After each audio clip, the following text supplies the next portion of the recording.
Right, guys, welcome to the sea, to the high seas. And we're going to do the opposite of unboxing, which is to put everything inside a box, really. So we are talking of flying colors, you can see that. So for the deluxe edition, there's a sequence of play with a turn track. It's a neat, I think it's a neat touch, although I got used to use the single digit column in the maps, but it's a nice touch. I like it. Takes a bit more of table space, but it's pretty cool, especially in the big scenarios. So this one can go out to the box. What else we have? There we go. Player 8 cards with all the tables you will need. This space could have been used for, because if you think about it, when you print something, the price of the printing double-sided, it's not that, and you can add different things, like for example, I wouldn't mind in a player aid to have the examples of movement, having the maps that we have in the rule book, like reaching, beating, how you attack, on the player aid card, not only tables. So we have two of them, and I'll put them aside and we'll show you what I mean with this. Now this is the same as you see. This one, instead of the player 8 card 1, regarding mostly the firing, because the majority of it is hit result tables, right?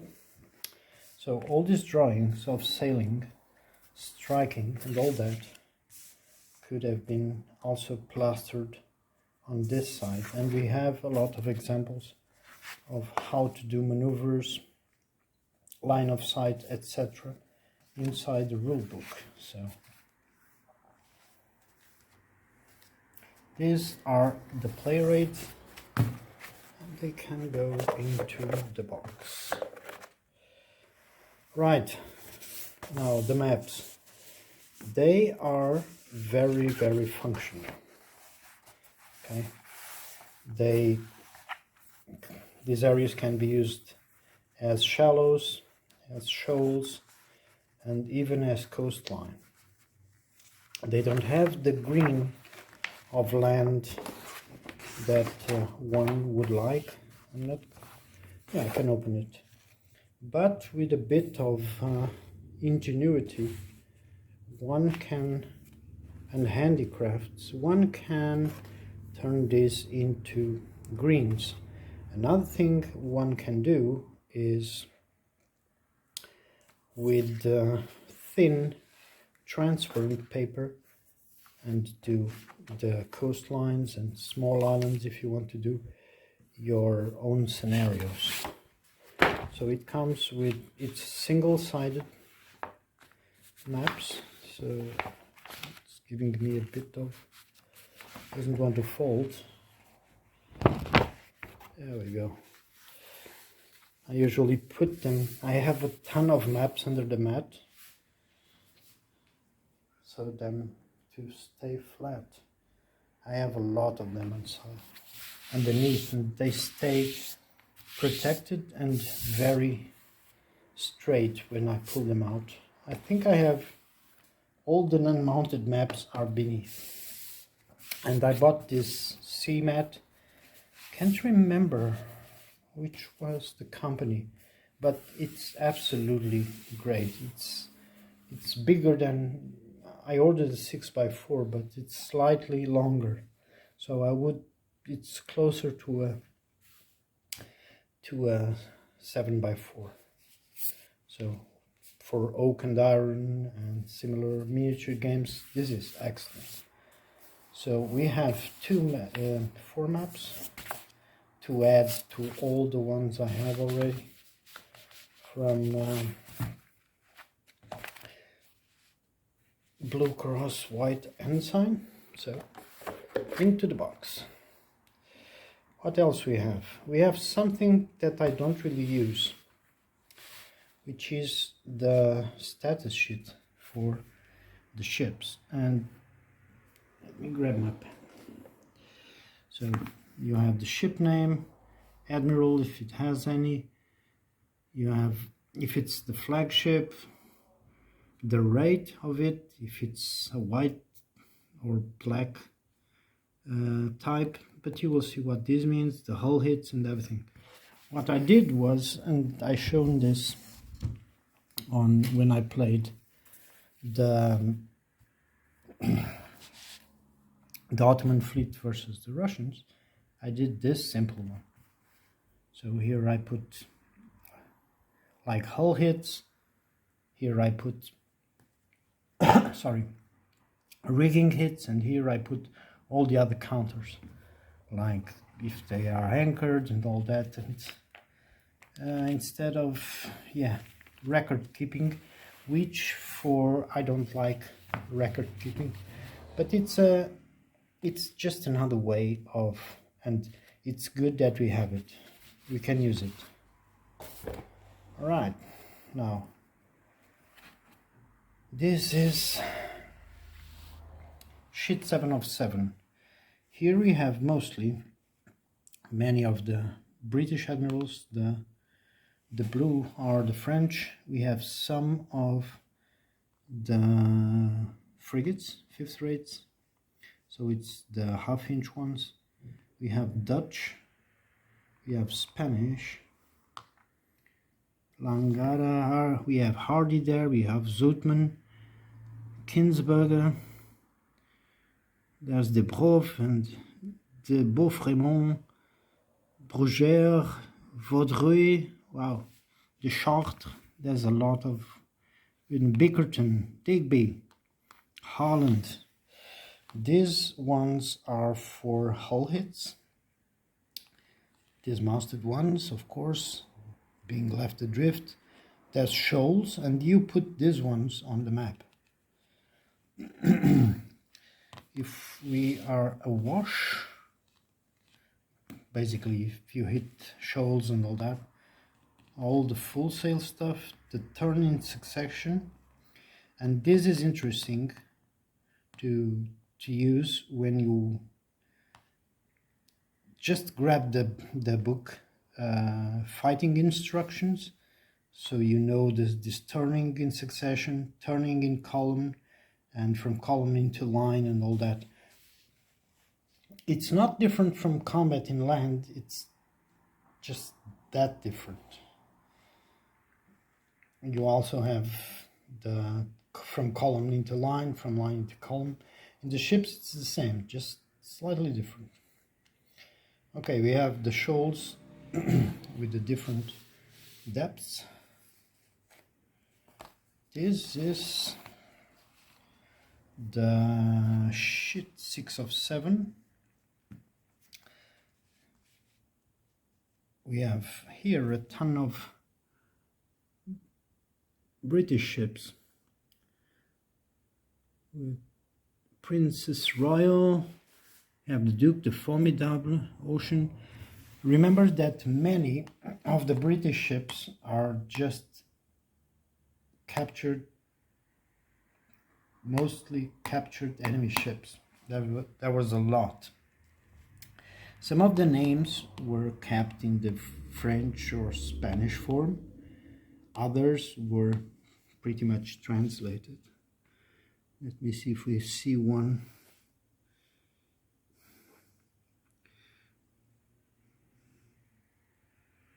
I think the Scepter was captured. The Magnanime.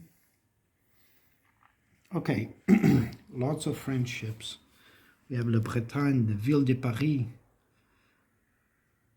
and several of the names will repeat themselves because in the time frame that the game covers, there were several of the same name, sometimes in the span of few years. We have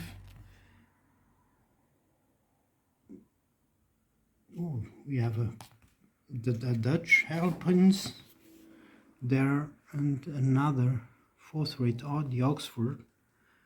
It's really on the edge with 50 guns.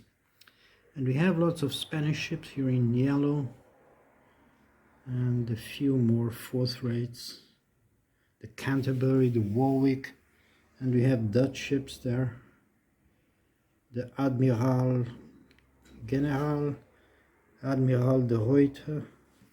They gave it as a third rate, I think it is, but yeah, they gave it the black, which I think it's make all sense. It's a 68 gunner. It's on that edge of fourth rate. The Hollandia, the Batavia. Batavia is a fifth rate with 54 guns. It's quite respectable big ship. Let's put it on the box and let's carry on, because it's a lot of of ships with ships. Okay, this one has more ships, and now we have the Minerva there, and the Palade, and the Tancred, and I think these ones are Royalist French, and we can kind of zoom in and see if that's true. Tancredi, probably they are Naples. It's not the Naples flag, is it?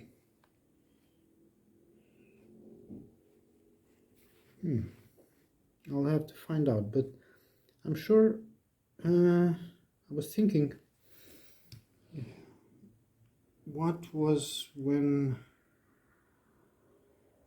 the fleet went to blow? Wasn't Naples? The Mediterranean fleet went to block. Well, they went to relieve Malta, but okay, we have more commanders here. British. Lot of British commanders, lots of French commanders. There's some Spaniards here. Salcedo, Reggio, de Cordova. More. Oh, Aleman.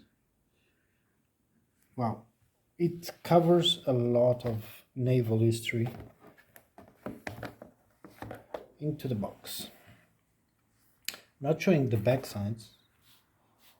Most of the back sides are, for example, when you have the fire starboard or fire port, on the other side you will have fire both. So, for example, on the anchors, on the other side you have full sail. So there's a lot of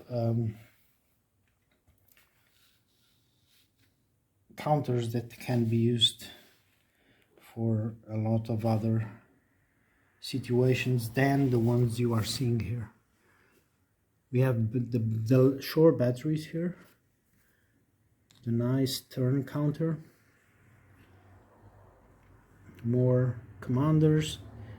We have the manpower there, if it's reduced. Usually what I do with these counters is I put them in the sheet I did on the big rectangle, so I just at a glance see what's happening. We have grapples. These half inches are always usually fifth rates and smaller.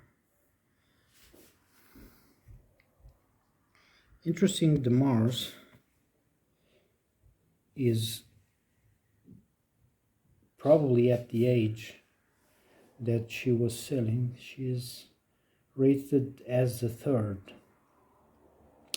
Now this covers a lot, and if once we reach the player, it covers most of probably the end of the 9-pounder frigates, up to the 12-pounder frigates, through the 18-pounder frigates, which is actually the height of it, and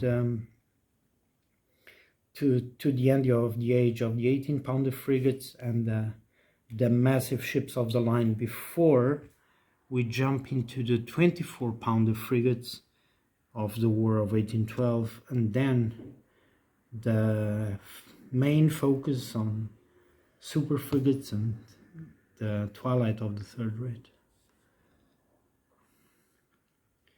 We have command splits here. It's only a few, but we can split commands between admirals. There's a lot of hull damage counters and rigging damage counters, because that's a lot that will be used. Lots of nice ships. Let's look at that. I think some variation could have been interesting in the pictures, but it's acceptable given we will be playing at this distance when you are looking and moving and whatnot, so you don't really see much detail. The majority is the hull and how the sails are positioned, but slight variation would be nice. It's just time and money to pay the illustrators. Okay, we have the yellow ones, which are absurdly upgunned, 120 guns for the Montagne and the Lorient. Now that I see that, let me see. Okay, we have the Redoutable. Lorient should have the LO, and I'm picky about the ship names. Sorry for that. The Scipion. There's a lot of accentuation, but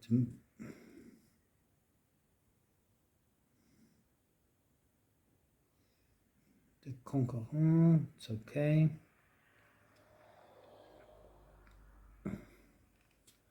Eol.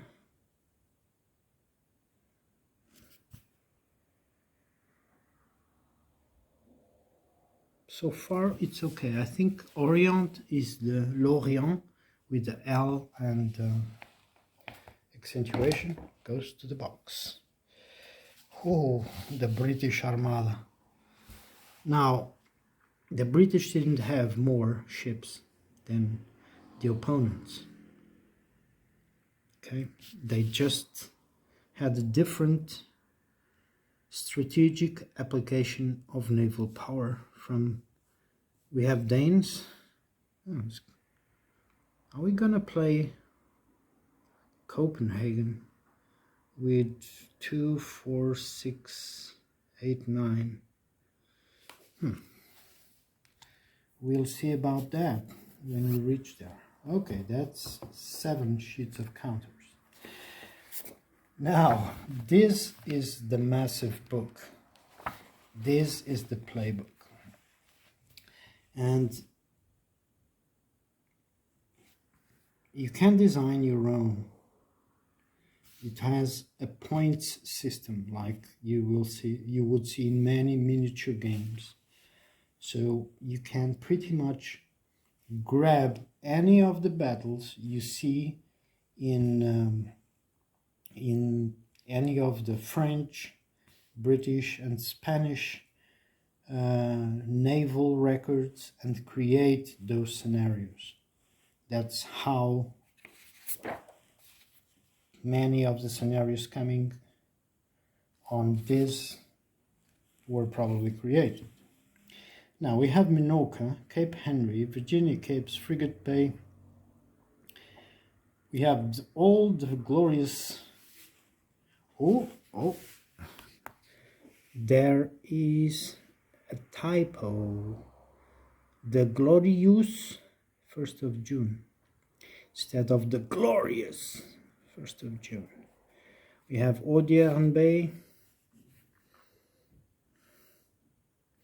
Camperdown, and it's nice that they included the Camperdune Camperdoon. Back to Raz. I think it has an accentuation on the back, but not sure. Goza de Candia, El Ferrol, it's Algeciras. Okay, there's some typos, guys. There are some typos. Okay, there's some dual setups. Quiberon Bay, Ushant the first, Santa Lucia, Porto Praia. I think it's I instead of Y, but Doggers Bank. Okay, Sadras.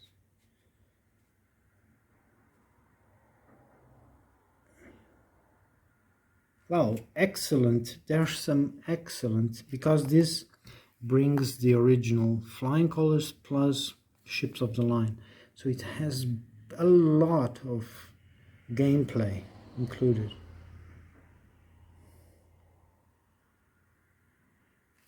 Okay, we have Nelson's action at Genoa, so that flag that we saw with the white, it's Genoese ships. Okay. There's a lot, and one thing I love is the bibliography. Yeah, of course. We have Joseph Allen. I mean, this is primary. Just go check it. Okay, we have all the Clash of Arms, Close Action, Rebel Seas, Monsoon Seas for that. We have the Royal Navy, the volumes 3 to 5, which probably start in 1760, 57, something like that. Naval Warfare. Andrew Lambert, it's a good one. Sea Battles in Close-Up. I don't know this one, but looks like it's one to get.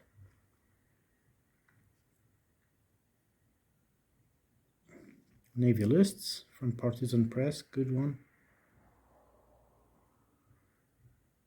Yeah, it's good bibliography, especially regarding Ships of the Line.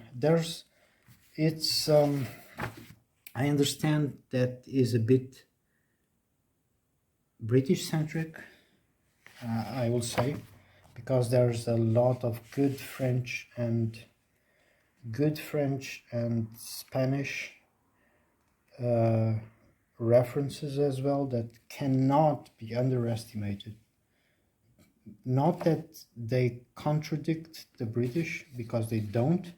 They just had more to the Napoleonic conflict in the high seas, and even during the American Revolution.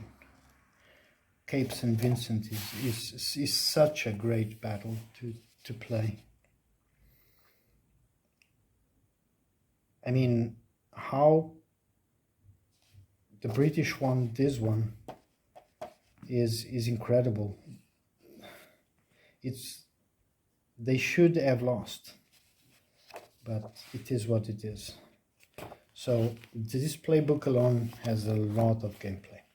So, and using that, design your own with the points and everything, you can create scenarios like these ones, right? So you have the Coromandel campaign, 58 to 59. So it has a lot of scenarios. So it has at least 2 that I see. There are some East Indiaman rules here to include. Oh, that's the Pondicherry, which is the final round. And we can play it as a campaign with the Kudalur and Ashes Chance and Negapatam going to Pondicherry. Acknowledgements. My thanks to the French contingent of the Flying Colors Consim World Forum for their help with the armaments and dimensions of the ships of the Compagnie des Indes. Okay, Escape from Lorient, the French convoy. Trafalgar campaign. Everyone looks to the Battle of Trafalgar, and it's not really. it was just the end of it. It was the unintended decisive battle that happened. As I said, it should have happened some other place, especially in the West Indies. But it didn't, and that's how history is made. So we have a lot of history included, which I like, and all the order of battle. This is from the original. That's postscript for Trafalgar, which is after Trafalgar there were a lot of battles after it. And one of them is actually a great scenario to start playing the game, which should be Cape Portugal. It's not here. Okay, into the box it goes. Right, we have the rule book. It's not extensive. As I was saying, there are some examples and other small features, like how to execute attack, that could have been printed on the back side of that blank page of the player's aid, but that's just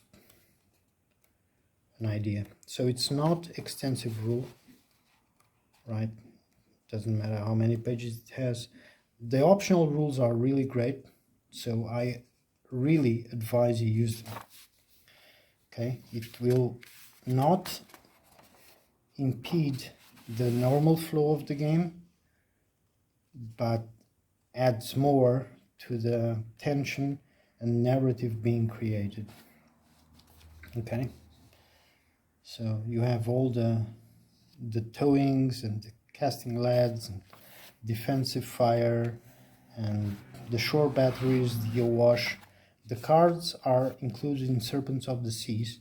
I like the dice more, honestly, but the cards work good if you are doing frigate duels. So there you go. It's a good option to get Serpents of the Seas just for the cards and the duel map. So if you can grab it, do it. Obviously 2 more dice, but they... Okay. And instead of the baggies, there was a sweet box. So, I mean, yeah, thank you, GMT, and see you on the table soon with Flying Colors. Cheers. Oh, I have to close the box, guys. Come on. No, reboxing is... I can't put the plastic wrap anymore. So let's end our reboxing with a box. So cheers. Have a good weekend.